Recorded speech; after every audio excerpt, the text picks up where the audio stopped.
Hi everyone. Welcome to my YouTube channel, Life with Melanie, my cafe.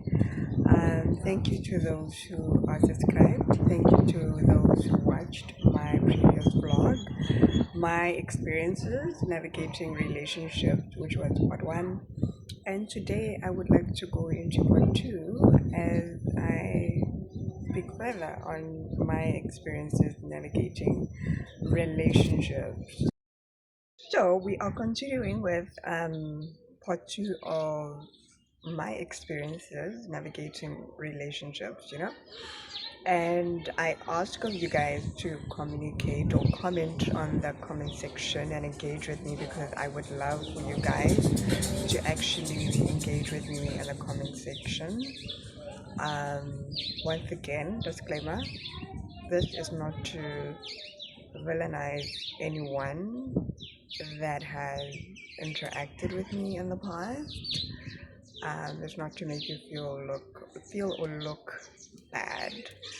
Um, you know, but it's just a matter of like we go through life, and in life we go through experiences that shape us in one way or form, where we learn from those lessons. And I'm not going to like feel guilty or bad sharing those experiences because I'm like, it's life.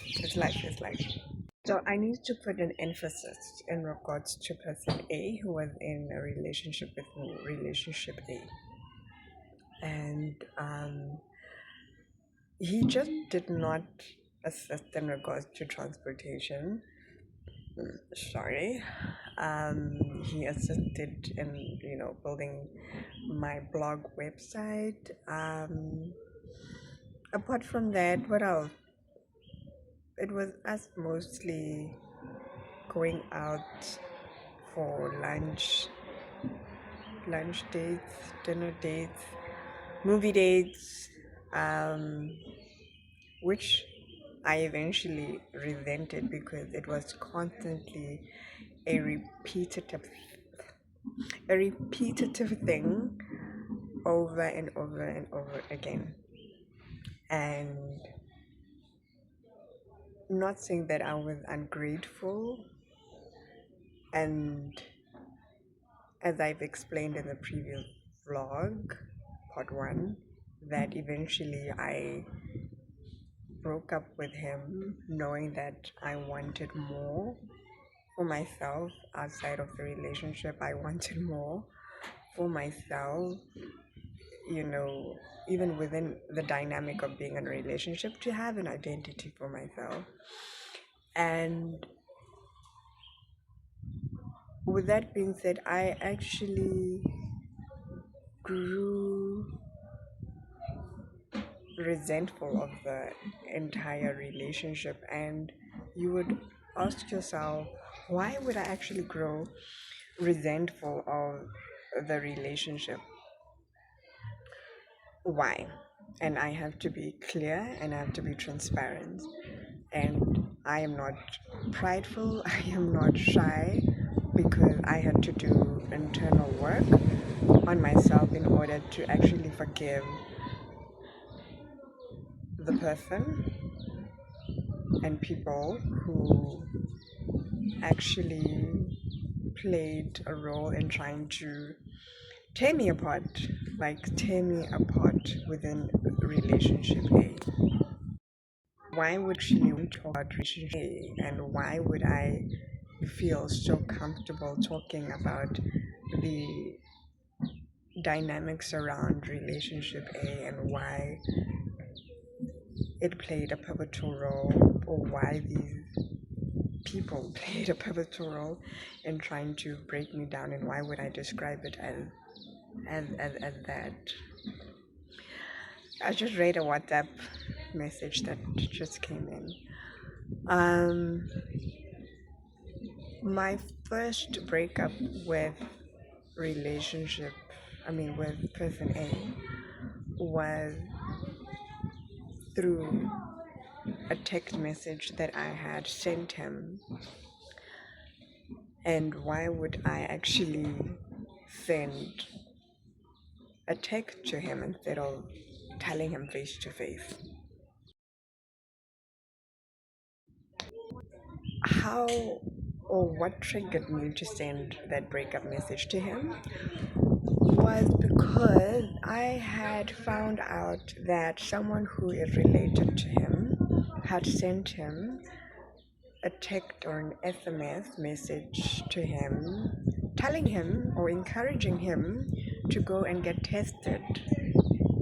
To go and get tested because I, Melanie, lacked morals, lacked values, and the way I looked underweight, he needed to go and make sure that he was he was he was fine health wise, and that he did or he would take precautionary measures to make sure that he was fine. SMS had a bit of classism. Um, what else? Perceiving me in a bad light in regards to my character, though they had never met me, based on what they heard through the grapevine, and also perceiving my body weight in a negative light. Because naturally, I'm like, what do we call it? I'm naturally skinny. I'm naturally skinny, and Kochai, my late grandmother was tiny. My dad was tiny. Um, my siblings are naturally tiny, so it's not like you could automatically come and make me feel bad and make me look bad, right? And sad part is to be classist with me. Like, I grew up in Atchesville. Home is Limpopo. My parents never raised me to be classist. There ain't no way that we all come from, not all, but my ex is from this place, and start being classist with me. Like,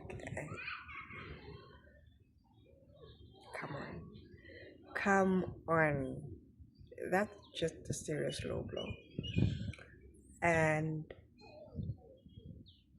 based on how trying to paint my character in a bad light stemmed from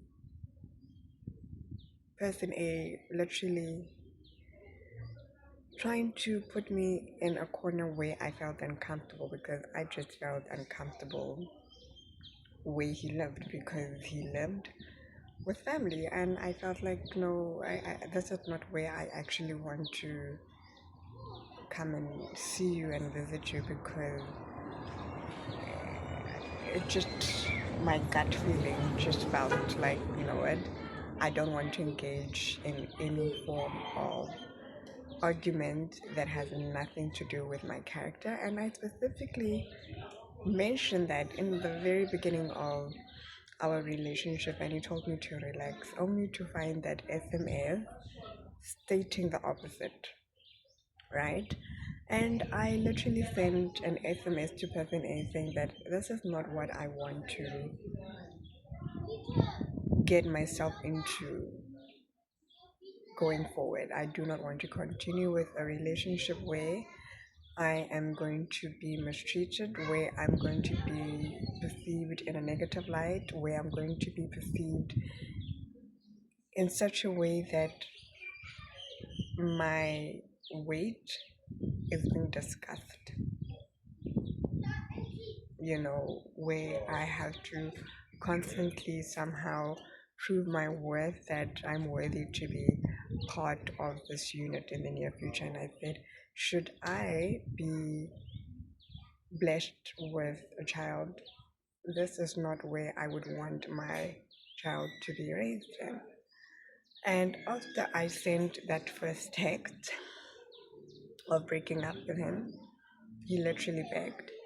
He begged me to stay, and he begged that he would do better. and I was not forcing him to do right by me. I mean, like, if you can't do right by a relationship, chances are that you could possibly not do right by me, because we were not married, and I was no in position to have any form of control or controlling influence to make sure that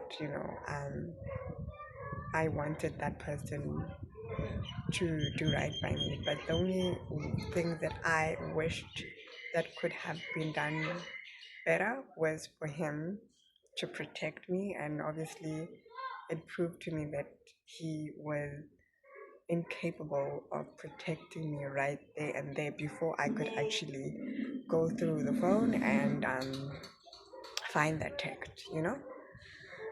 And by him saying that he would do better, I actually asked him that in order to do better by me, I need you to go and purchase a ring, a real ring that actually looked like a wedding band. He went to Stearns and he purchased a ring. And why I made him purchase a ring was a way of him actually proving to himself, not me, not to the relationship, but proving to himself that the words that he uttered to me that he would do better by me was a way of him actually proving to himself that he would actually, commit to his own word, because like I said, I mean, people say things and do the opposite. And by the time I got to varsity wearing that ring, I got annoyed because a lot of people were asking me, um, am I married? And that question annoyed me. Annoyed me so much, and I decided to take it off. Right? I took it off and I kept it safe. And now I'm continuing with varsity. As I continue with varsity, now I am working at the same time. I travel from my home to come and pick him up from his home, travel together to Johannesburg because I'm working, he's working, and I was working in 4 ways. He'd drop me off at my workplace and he would travel with my car to his workplace. And you would ask me, why would I do that? I did because, I didn't want to really travel alone, and I actually wanted a travel buddy. And we were going at the same place, which is Johannesburg. And I wanted gore le ena ebe motho a phuthege mo pela batho, right? And I didn't have any issue. And then come back home. Oh, coming back to Pretoria, drop him off at his home, and then I drive home. And it carried on for a couple of months up until I actually left and focused on my studies. And then that's when I started brainstorming Engage to Evolve on my own. And the only thing or resources that I needed was to make sure that, I got myself a camera, a Nikon camera, and I needed a car, which I had. And oftentimes he would just accompany me driving my car, and at times he would be the person who would operate my Nikon camera. And he also assisted in regards to building my blog website, which didn't really have a legit domain, right? And outside of that, we were just like a couple that literally just went out often for movie dates, lunch dates, dinner dates. and over time it was repetitive, and a repetitive cycle that I eventually didn't enjoy, and to a point where now I started resenting the relationship. And resenting the relationship meant that if we were have to spend time together, now I'm perceived in a different light. I'm being called names, I'm being labeled, and it wasn't nice. It was not nice at all. And I'm still holding on to the pain of the FMS that described me in a very unfavorable manner. And by the time I started resenting the relationship, now I started putting my focus on what? On Engaged People, the blog. I started Kubeka, then I started like enjoying doing what I enjoyed doing, interviewing professionals and making sure that, I have to find a way to make sure that I gain the experience of public relations one way or the other, because I remember sending out applications to go and get employment, from people that I admired. And unfortunately, with rejection, you take rejection as it is, and attending events for PR. And I remember attending an event in Johannesburg, and I got to this profession, and I was told that I needed to stop sending my CVs. And it felt gut wrenching. It felt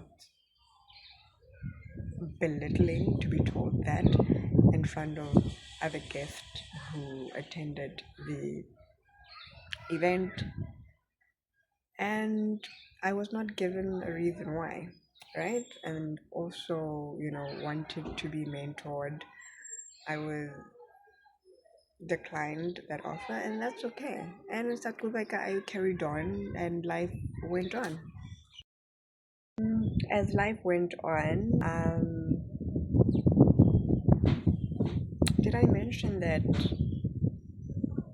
by the time I actually attempted the second breakup was actually triggered by when he violated me and grabbed me by my neck. And how that happened was when he asked to see me, and I said no. And I was like, no, I do not feel comfortable seeing you, because this relationship has turned toxic. I don't feel comfortable. And he said no, he is not going to do anything to me. He just wanted to talk to me in a cordial manner. And I granted him the opportunity to speak to him outside my gate. And he's like, no, please come inside the car. And okay, I was like, okay. Moto, he decided to start the engine car and drive with me to his family home, and knowing very well that there is no family member of his inside. And I felt uncomfortable, and I told him that I feel uncomfortable. And he went on and went on and went on, and he said, should I scream, should I do anything, he is going to violate me. And I did scream, and he started grabbing me by my neck, to a point where now I decided to text a family member of mine to come and pick me up, and that family member picked me up, and I went home, right? And then he apologized, and after he apologized, things were never the same. You don't feel safe, you do not feel comfortable, you just have to like kind of like somewhere pretend like you love that person, you like that person, and every time you attempt to break up with that person find ways and means to either show up where you live, apologize, all these like weird tactics to come back to you. And now I'm focusing on Engage to Evolve, and now I'm doing Engage to Evolve on my own. And now I'm doing it on my own. Whoever was available, like whether it be a friend from varsity or a family member, I would take them along. And then now I am gaining a lot more confidence outside of the relationship, but also I'm resenting the person for all the BS that I actually tolerated in regards to being in relationship A with him. And after some time,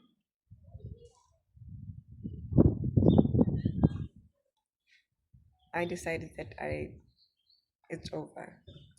I can't take it anymore.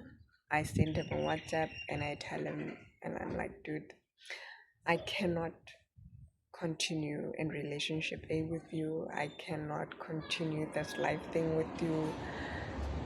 I actually just want to keep the website and I just want to continue carrying on with Engage to Evolve without you. And he was not happy about it. I mean, I, and yeah, I was just done. Life went on now. I'm being more outgoing now. I'm free. And then going on to 2017 January, I find myself in a new relationship, right? I find myself into a new relationship with person B, in relationship B. And mind you, I decided, like, why not give person B a chance.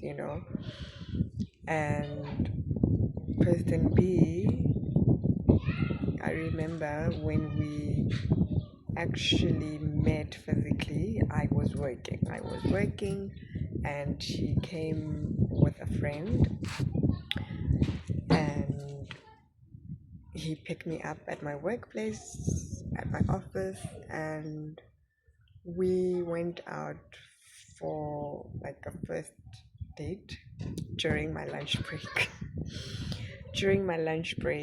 And I think my lunch break was probably 30 or 45 minutes, which was not that long for a lunch date. I mean, for a date actually.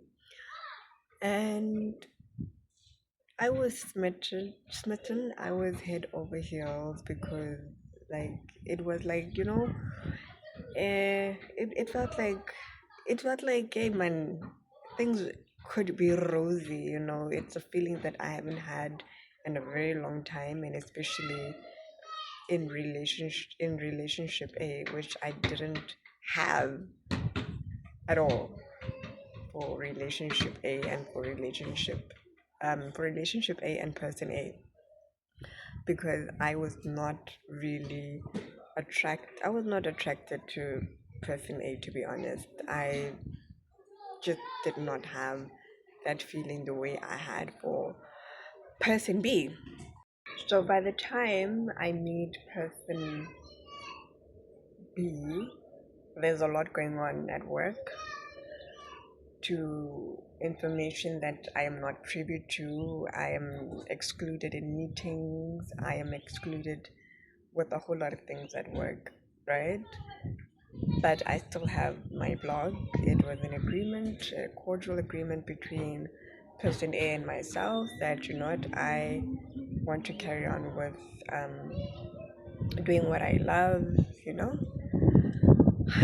And by the time person B finds out that person A is just assisting me in regards to my website, we've got nothing exclusive that we have currently. We are no longer lovers. Person B gets a bit ruffled that he does not feel comfortable that I communicate with an ex that I'm no longer in a relationship with. It's just a matter of you know a project that I'm doing in regards to work. And what's also so weird about when I first met person B, I remember during the lunch date, we really didn't actually talk much about who are you, what do you do, what are your external hobbies, etc. It was just a matter of first sight attraction overtaking the entire purpose of dating the person and getting to know the person and making sure that you know you're clear about your non-negotiables, and making sure that you understand where are you both coming from. That did not happen with person B. And when person B literally said he did not feel comfortable me engaging with person A in regard to my website, I would understand it if he felt that person A would be threatening to relationship B. I would understand it. But initially, um, I decided that I was going to pursue relationship B with person B and literally stop blogging. Literally stop blogging, literally just stopping so that I can stop engaging with person A. And that's when now engaged to Vo fully vanished. And person B did not even ask if this is what I actually wanted to let go of. I just decided on my own. He didn't know about my passions. He didn't ask about my passions. And when I talk about it now, I realize that, man, I did not, and I take accountability, self accountability, that I didn't assess this whole thing of dating very well, and I didn't pursue it very well. And I take accountability for that. That I could have done things a little bit more differently, with a little bit more self um, accountability to pursue things on my own, right? My own in a way that would pursue engaged people on my own, outside relationship B, because the whole purpose was to have an identity outside of any relationship that I would encounter, and I let the blog go, the website go, and I felt like I just needed to just let go of the chapter that I encountered with person A, with that came with relationship A, and it ended. It literally ended. It ended, and from there, I never spoke to person A. I just stopped, and then my relationship with person B started in January. Then came Feb. Then came March, because March is my birthday month, and he took me out for like a birthday weekend away in Pretoria, which I appreciated. And he bought me like a pair of sneakers that I could choose. and I was grateful. Like, I was grateful. And then soon after my birthday, I was it after my birthday? Soon after my birthday, as I have detailed, that I was excluded from a lot of things at work, and I just had to find my way through doing damage control, even though I could see symptoms, and whenever I could see symptoms of what was happening in the workplace, whenever I would question those symptoms, I would literally be cut off. I would literally be cut off in a way as if like I'm too forward, and I could see that things were just going to go downhill if things were not attended to right away. By the time things were not attended to right away, things just went downhill in the office, and to a point where now I was needed to go to another province, and I was not given like brief. I was not like wanted in meetings. I was sidelined. I was just being told that I was needed to go. And at that time, my mom was diagnosed with lupus, and as soon as my mom was diagnosed with lupus, and the way things were at that time in the office, it was just I would just like, you know what, something doesn't feel right, and I don't know where this is going. For instance, I don't know where it's going. Um, my superior at the time said I needed to be in a specific province, and I told her that I cannot go because my mom just had just been diagnosed with lupus, and I needed to be there for my mom. And my superior decided to answer me in a very distasteful manner by letting me know that, or asking me rather, a bold statement saying, "Does your mother even know how much I'm paying you?"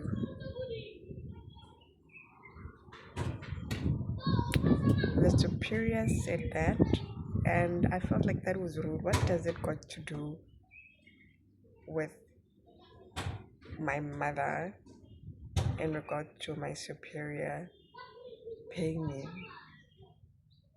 Hmm? Imagine, imagine me just because I declined to go, just to take family responsibility, and you're being told that, does your mother even know how much I'm paying you? And then now the superior now pushes me in a corner to decide and make a decision that, do I go to this province and do the work, which I was not going to get paid for, by the way. I was not even going to get paid for overtime because I had done a lot of work that I was not being paid for overtime. Not even a mere thank you, nothing. And I had to decide whether I would go to this province and do the work using my own car, using my own money, using my own fuel, etc. Or I needed to release myself from ever working from there. And I decided that, no, I am going to leave and I am not going to return. And I said, I'm not leaving.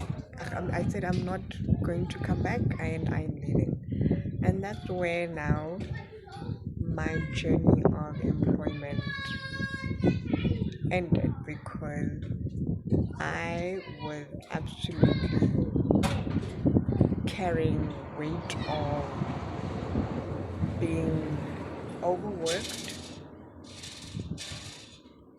and being spoken to as if like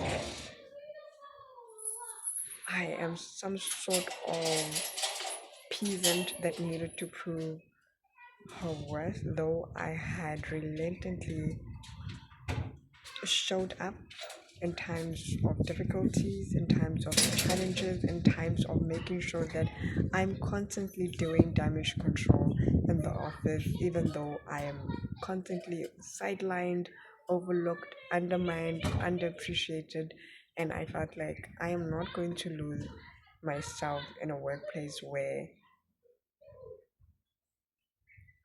I'm being treated like this. I cannot be treated like this, and being treated like this is not going to build me any form of good. It's not going to return any form of good for me. So I needed to go and rest. I needed to go and rest, you know. And I remember this superior, we were at Tasha's, she made me cry. She made me cry, like tearful tears, cry at Tasha's, speaking to me as if in school, as if like I'm a school kid, knowing very well that when I came into that office, I literally made positive changes, made huge impact, only to be discarded. And you know, when you're being discarded after you have made a huge impact and you're being discarded, it's the worst kind of pain to ever experience. If you do not experience it in a very intimate manner in a relationship and you experience it in a working environment, you'll be made to feel like you're absolutely nothing, and that's how I felt. Unfortunately, I assisted the superior to gain confidence on Instagram, and today they have gained traction on TikTok. And do I forgive the person? Absolutely, because I just feel like, you know, people do what they do to other people because of their own ish that they might be going through that we do not have information to, right? And after I left, I continued with relationship B, with person B. And I continue with relationship B. By the time I left, my relationship with person B started being shaky. Shaky in a sense where now, and this happened after my birthday. Started being shaky to a point where now we're getting into arguments, petty arguments. Um, in a way, I can't really remember the details, and I remember us exchanging words with each other in such a way that he mentioned that he was losing himself in relationship A, and I was the cause of him losing himself because I guess I wanted him to be a particular gentleman that I actually wanted him to be, and he couldn't fit that role. And I remember in one of those WhatsApp exchanges, he felt like I violated him in regards to undermining his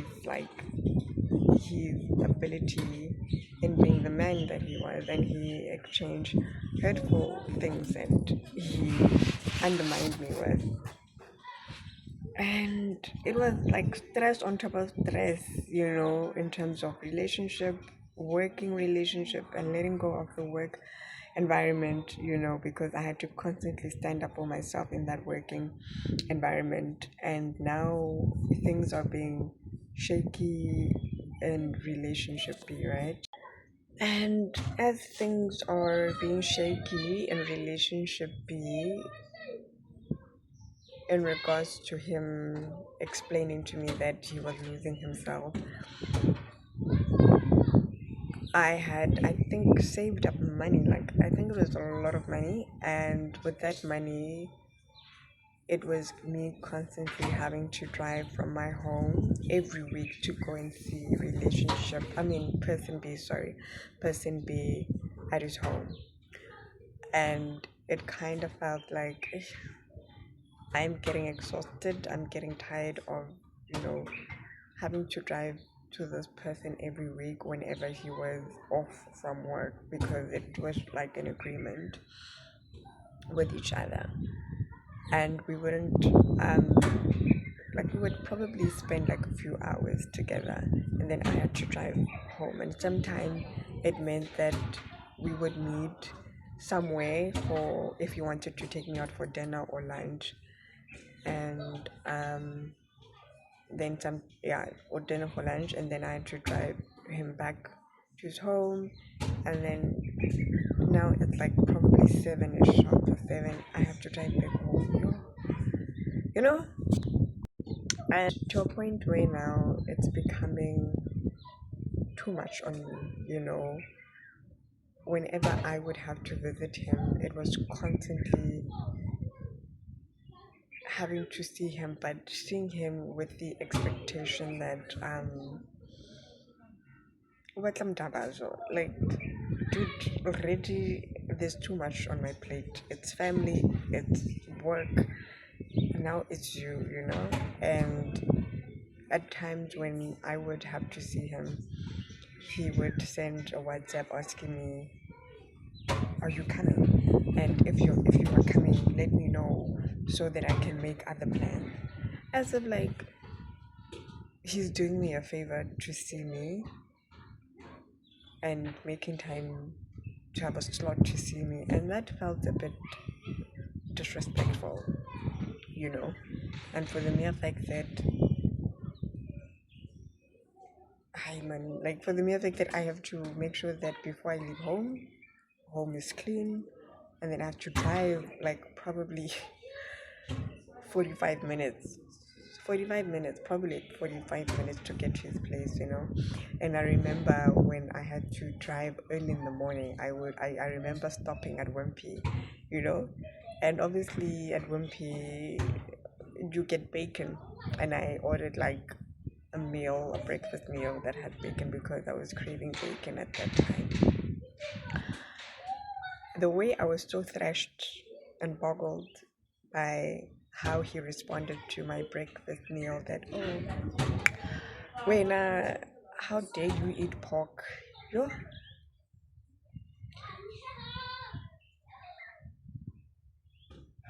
I, I was like, "Pato, okay, askis man. I was just craving it. Oh, and by the time now things are just, I, it was just a lot. It was just a lot, and it was repetitive things after repetitive things. By the time it was his birthday month, it was like during winter time now. That one hurt me, and you gonna ask me like, what is it? Now I had ordered a cake that was personalized in regards to one of his favorite EPL football clubs. I did that, and then I did that. Then I bought like pizza, extra things apart from the birthday cake. And that birthday cake, I had to probably fetch it like halfway in Johannesburg. And apart from that, we had gone to Fairlawns for his birthday, like, spa, everything. And at that time we were not really in good terms. Yeah? Hi. By the time I delivered the birthday cake, friends of his were at his home, and I delivered the birthday cake only to not be given a slice. And slices of cakes, I mean, pieces of cakes or whatever you want to call it, were cut. The birthday cake was cut, and it was given to friends except for me. For what reason, why I was not given a slice of cake, I don't know why. And when I addressed this particular issue of why I was not given a slice of cake, I was told that no, it's because it was his birthday. That was the only reason I was given, that it was his birthday, and I did not even ask. I did not even ask for a slice, so that's why I was not even given a slice of cake. Not even a slice of cake to take home. Imagine. Imagine, like, like from my own birthday where he took time to take me out away, like around Pretoria, and we went out for like I think a movie or dinner. Movie and then dinner, and then I got like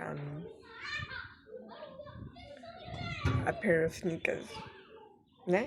And then for what I did, ordered and paid for the personalized birthday cake with extras, and then I went to Woolies to, or was it before? Hi, I remember I think before his birthday I went to Woolies, bought him things from Woolies, clothing from Woolies, and then apart from the birthday cake and extras, we went to Fairlawns, you know, to for spa date. I mean, for his birthday. You know, he got the spa, etc. Oh, apart from the spa, it was breakfast, breakfast before the spa at Fairlawn. That was like a gift from me to him. But now, for a piece of cake, dololo, piece of cake to take home, nothing. Hey, only to be told that I did not ask for a slice of cake. Come on, I'm your girlfriend at that time. I was your girlfriend at that time, and you're telling me that I should have asked. It was your responsibility as a birthday gent. Osagele Miss Patty cake, man, slice of cake, man. But unfortunately, it hurt me so bad for a very long time. Even my friend, one of my friends, or two of my friends know, that hurt her so bad. And the way things were just downhill from there after his birthday, I remember family issues within my family issues were happening. It was just too much to a point where now I moved to an apartment in Pretoria West, and I invited person B to come and visit me, and when he came and visited me, he caught a taxi to Pretoria West. And when he visited me, Mogai, as soon as he entered my apartment, or the apartment that I was living in, he started opening my closets, like going from bedroom 1 into bedroom 2, into the kitchen, opening up the kitchen cupboard. And I didn't ask Gucci, like, why is he opening up bedroom cupboards, wardrobes, etc. Only to realize later that, oh, the reason why he was opening up the bedroom cupboards and other cupboards around the apartment was because he probably assumed that maybe I had brought in another man, another gentleman into my apartment. you know, and I want you guys to really get where I'm going with relationship B and why relationship B actually is quite dismal and dizzy. And Mugai is harboring so much resentment within him, and I'm not realizing it. We tried talking about it. Hey, I tried to kiss him, he's not in the mood. I let him go, and he sleeps over for a night. And as he sleeps over for a night, the following day he has to go, and he goes. How? Only to find out, I think after he visited my apartment, I am conversing like with a friend, a female friend that is no longer a female friend to me, and we're conversing about this whole thing. Only to find out that Mugai, person B, for some odd reason, was becoming close with an acquaintance who was an Instagram follower of mine. And this acquaintance I happened to have met also in person at a female event in Johannesburg, and I gave that an acquaintance a lift at the Stanton train station. She wanted to be dropped off, right? And that was like, I think it was around about April or March when we attended that event, me and that acquaintance. And by the time person B visited my apartment, it was probably September-ish. It was probably September-ish, and my friend had told me that no, this acquaintance who I have as a contact, I see that she is uploading. She had uploaded a picture of your boyfriend being person B, and they went out for lunch together. Heavenly. I stood there shocked when a friend, this friend, told me this. And she's like, no, I'm not lying. I can prove it to you. She screen grabbed the WhatsApp status of acquaintance of this acquaintance and sent me the screen grab, and she went on to write a caption of somewhere along the lines of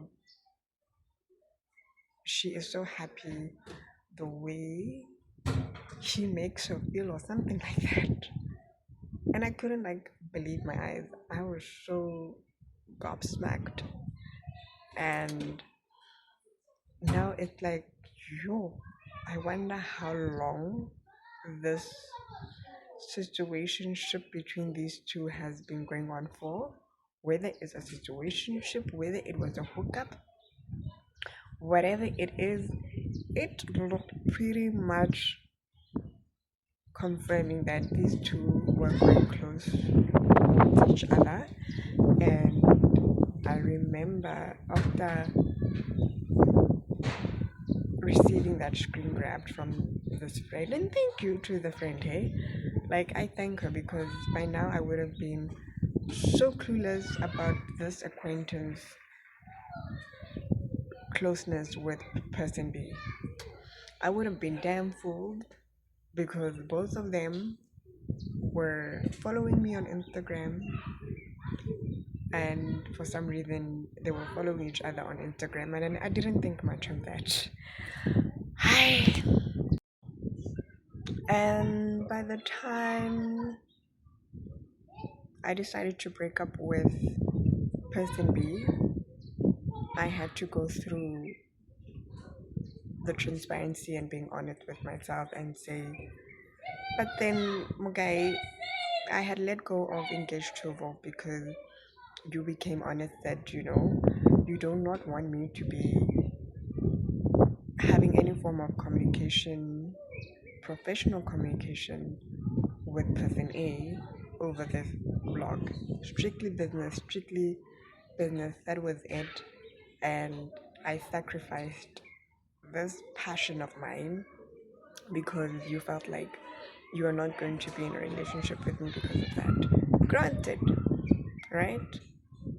I had gone through personal issues that I had to hold space on my own because you told me that whatever I was going through, whether it be family issues, whether it be work issues, it was not your responsibility to hold space for me. And because we were not married, for the mere fact that you could not be of the capacity to hold space for me, to ask if I was okay, etc. Granted, right?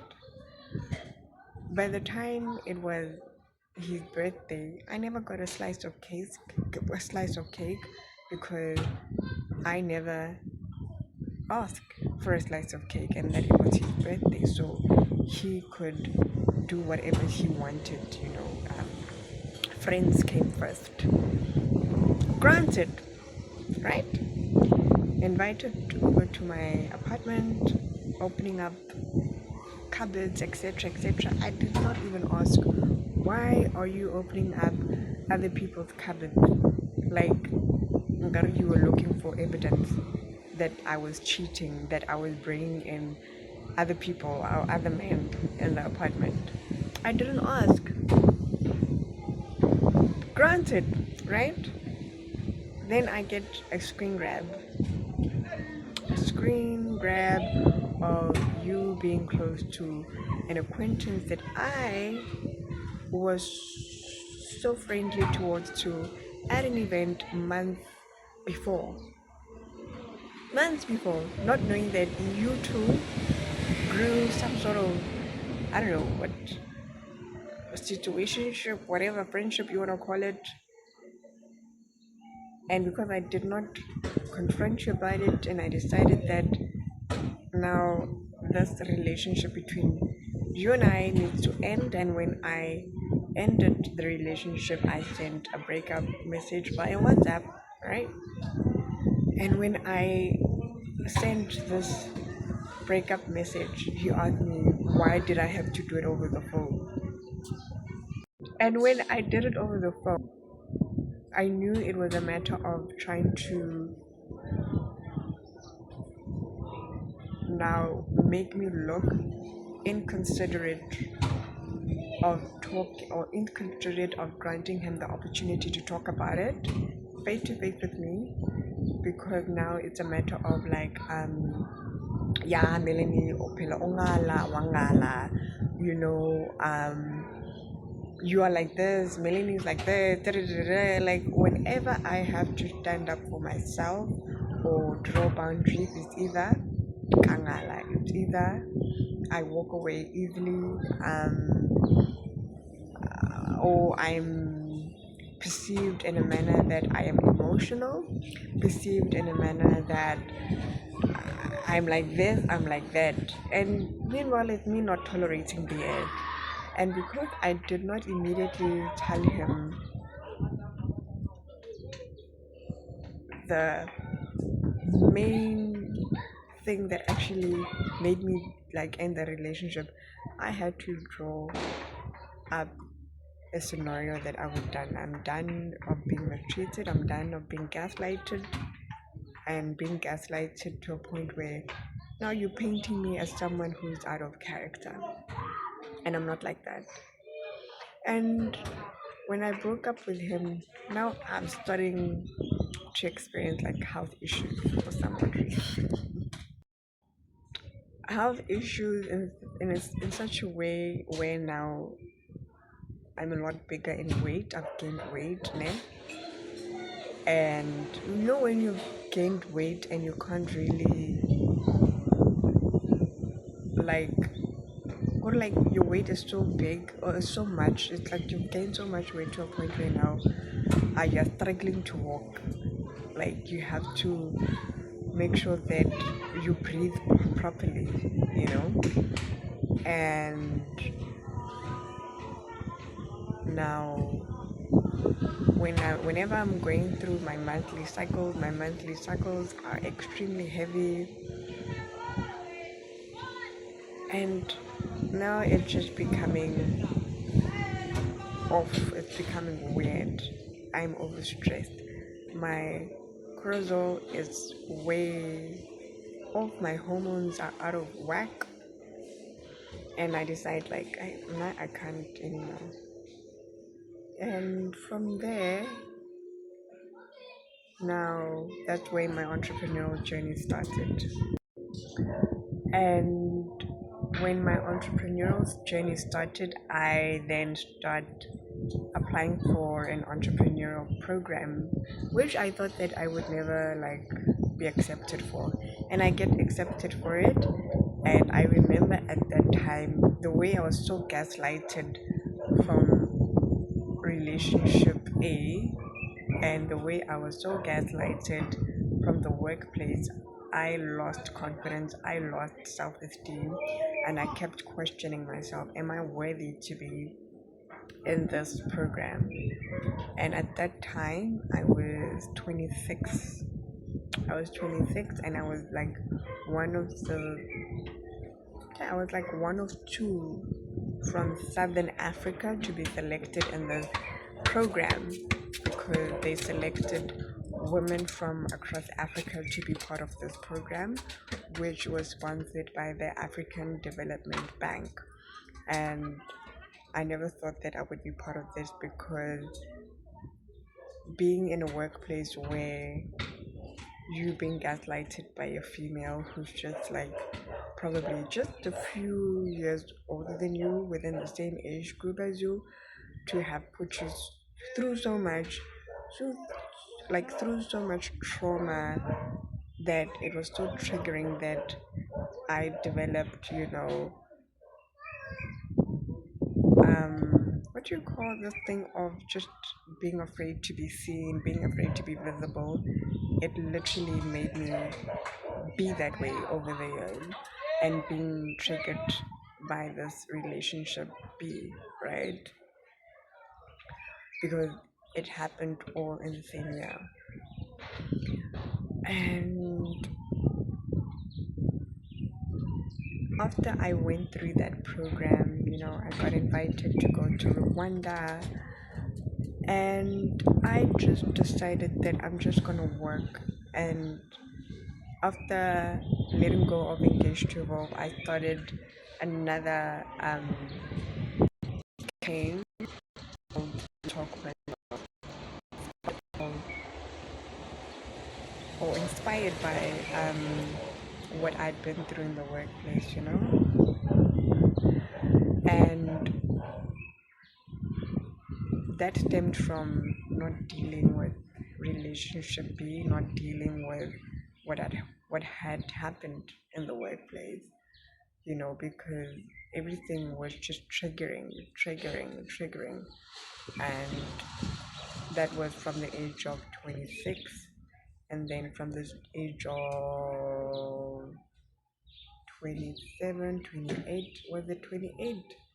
That's when I had discovered that I had to surgically remove the tumor. And I cried. I cried, I cried, I cried, I cried. I cried as if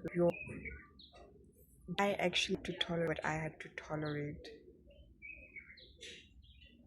because I actually wanted to do right. I actually wanted to do right, and I've been doing right. I've been doing good by these people, and the possibility of not having kids in the future is playing out right now. Hmm? It's playing out right now, with no one beside me, with no man beside me, and that's where now the journey of being single started from the age of 27, 28, up until now, where I'm in my 30s. I'm okay now, guys. Hey, I did the extensive work, guys. So, um, up until I did my surgery, I just focused on myself getting better, and I have to thank past clients of mine who were super, super, super, super, super good, super super nice towards me. I remember when I had my surgery, one of my clients was there from day one. Was there, and another gentleman who I was dating. He was so kind enough. Um, and you know what's so funny when I speak about dating a gentleman who was there? This gentleman is someone who is a senior. Well, not really a senior, because when I got into relationship A and relationship B, they were both in the probably in the same age group as mine, and both of these gentlemen did not have kids of their own. We all did not have kids, but I was like treated severely badly. But anyways, going back to thanking past clients, like you're literally a client of mine who was there for me. He literally showed up for me, even leaving the hospital late at night so that I could feel comfortable. And even with the second surgery, he was there.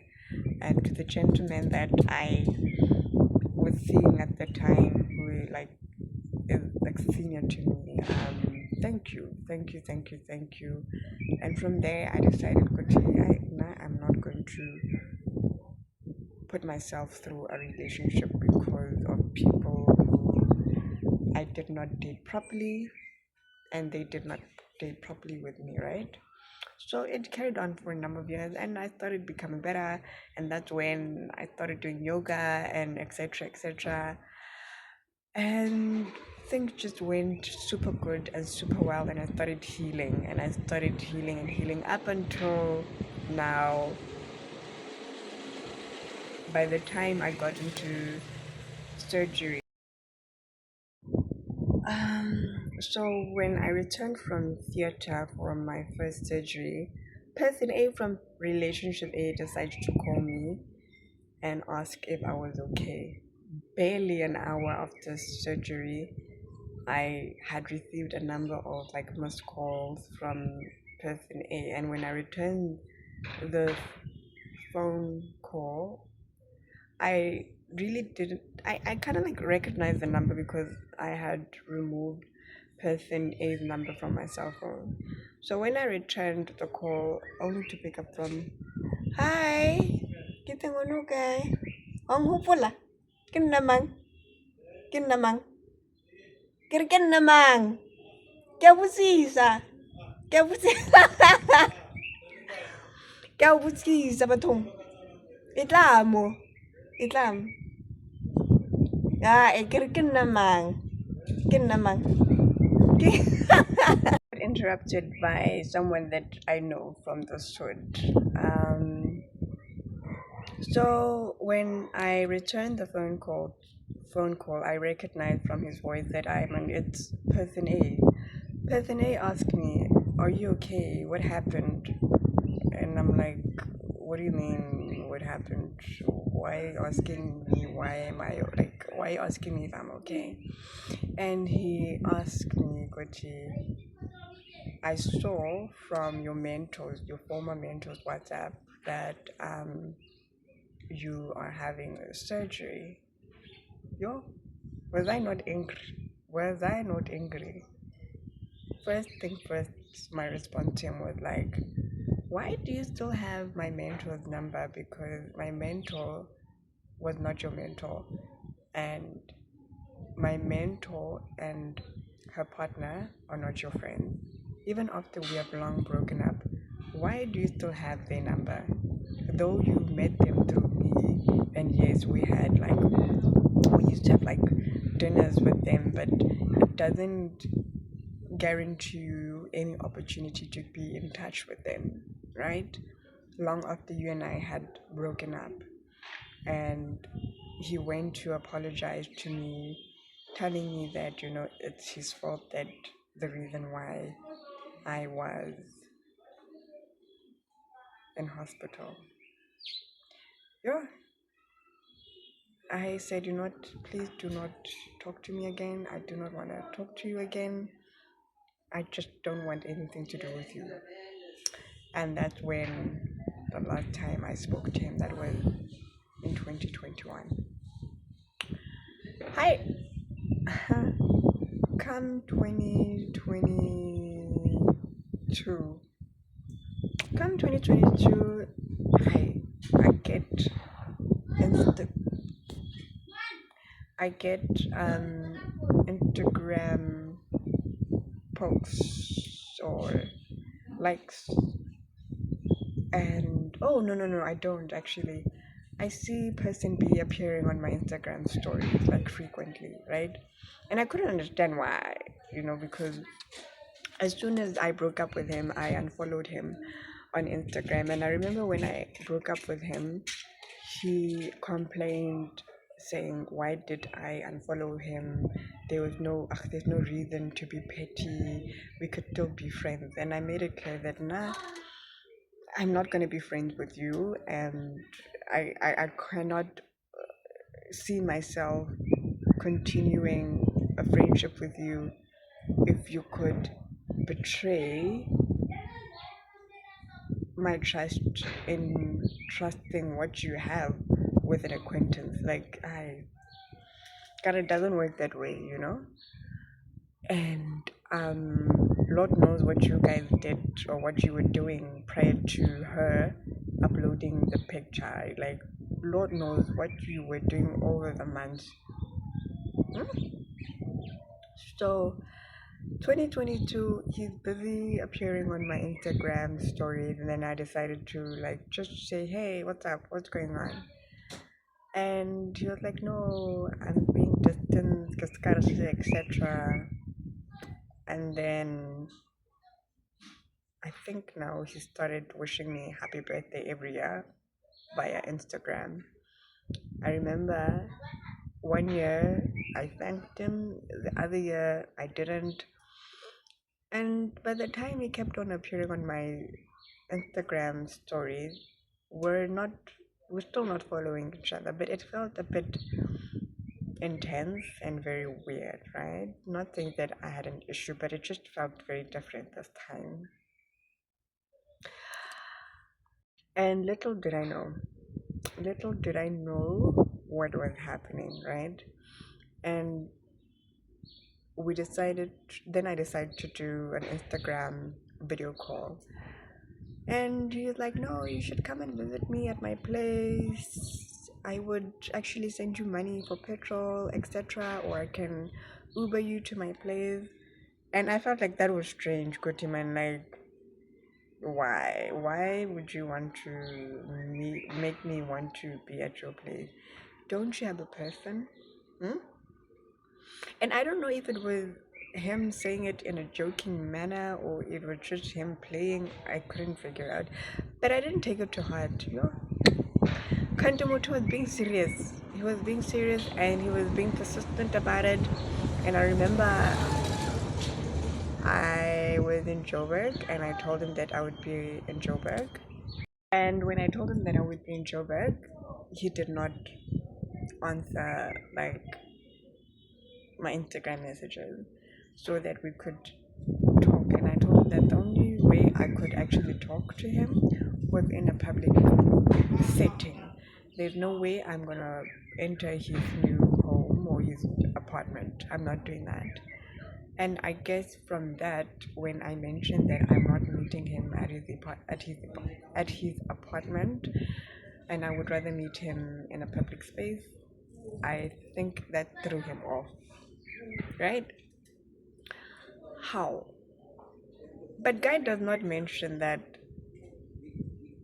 he has a newborn child. He does not even mention the time that he was busy appearing on my Instagram stories. My guy had a newborn baby, and then you feel comfortable inviting me into your apartment. Meanwhile, you've got a newborn baby. Make it make sense. And how I got to find out that mm-mm, this guy actually is a father. I do not find out immediately. I just decided, Norman, since you decided to ghost me and not respond to my messages just because I declined to meet you at your apartment, um, life went on. 2023 went by, and then 2024, which was last year, went by.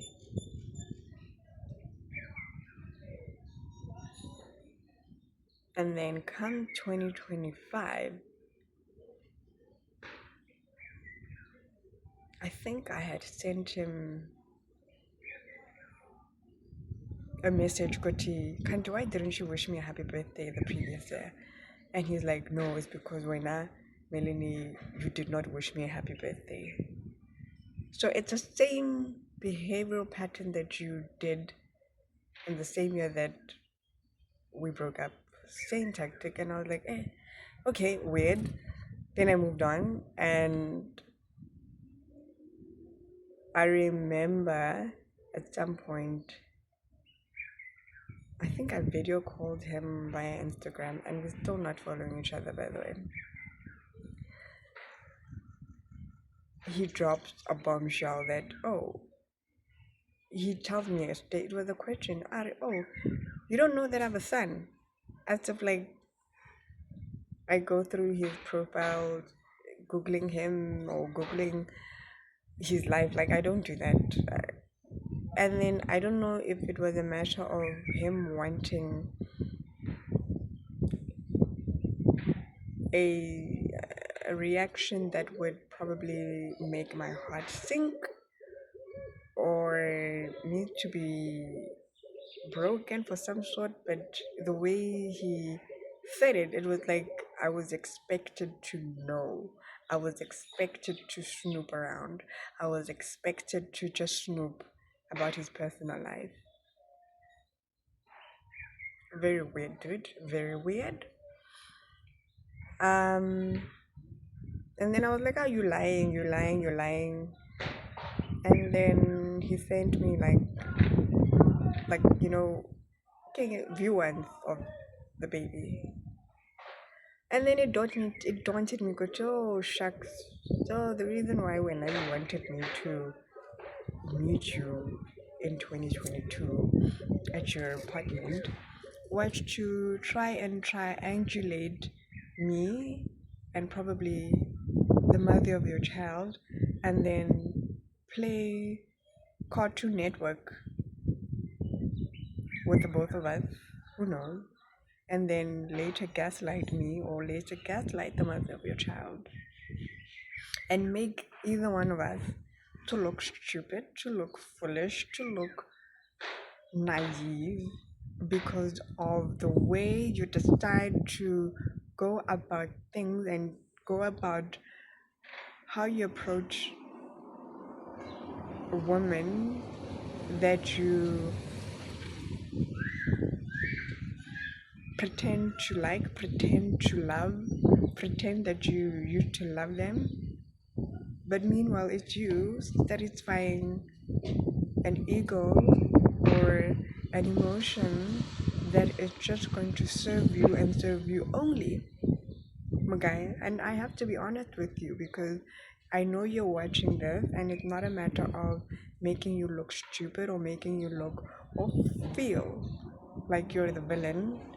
But as much as you've tried to ask me, why did I break up with you over WhatsApp? Why didn't I do it over the phone? Why did I unfollow you on Instagram, and then all of a sudden appearing on my WhatsApp story, not WhatsApp, Instagram stories, and then going out with an acquaintance that I knew out on lunch, and later telling me that you didn't know that she was a friend of mine or an acquaintance of mine.